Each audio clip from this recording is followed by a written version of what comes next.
তো high, finally আজকে পলির বিয়ে। তো পলিও আমার আরেকটা ফ্রেন্ড, এই যে আমার মৌসুমি, আমাদের কিছুদিন আগের ব্রাইড যাকে সাজিয়েছি। তো আমার সেকেন্ড আরেকটা ফ্রেন্ডের বিয়ে হচ্ছে। তো বল, কিছু বলতে পারবি না? তাও কিছু বল।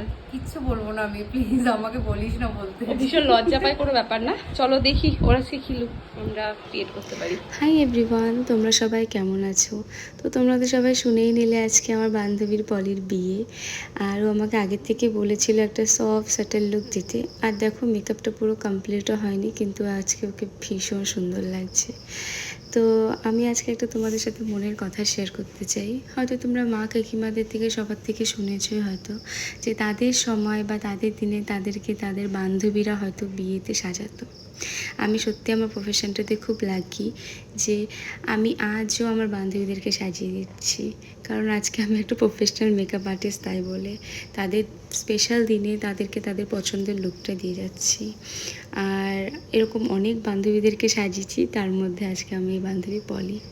যখন কলেজে ফার্স্ট ডেতে আমি গিয়েছিলাম, যেখানে আমি এমন একটা কলেজে অ্যাডমিশন নিয়েছিলাম যেখানে আমি হয়তো কাউকেই চিনতাম না, সেখানে পলি আমার একজন ফার্স্ট ফ্রেন্ড, যার সাথে আমার বন্ধুত্ব হয়েছিল। তো তোমরা সবাই জানিও পলিকে আজকে কেমন লাগছে। আমার তো ওকে আজকে একদম দুর্গা ঠাকুরের মতন লাগছে। আমি প্রচুর ব্রাইড সাজিয়েছি, প্রচুর লোককে সাজিয়েছি, কিন্তু কিছু কিছু সেরা ব্রাইডদের মধ্যে আজকে আমার পল লিস্টে পলিও অ্যাড হয়ে গেল। ওকে ভীষণ সুন্দর লাগছে, ভীষণ মিষ্টি লাগছে।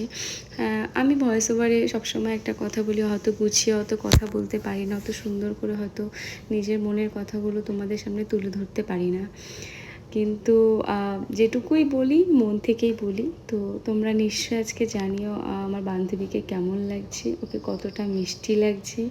তোমাদের যদি আমার কাজগুলো ভালো লেগে থাকে নিশ্চয়ই লাইক করো, একটা কমেন্ট, ছোট্ট কমেন্টও অনেক খুশি করে দেয়। একটা কমেন্টে নিশ্চয়ই বলে যে ওকে কেমন লাগছে।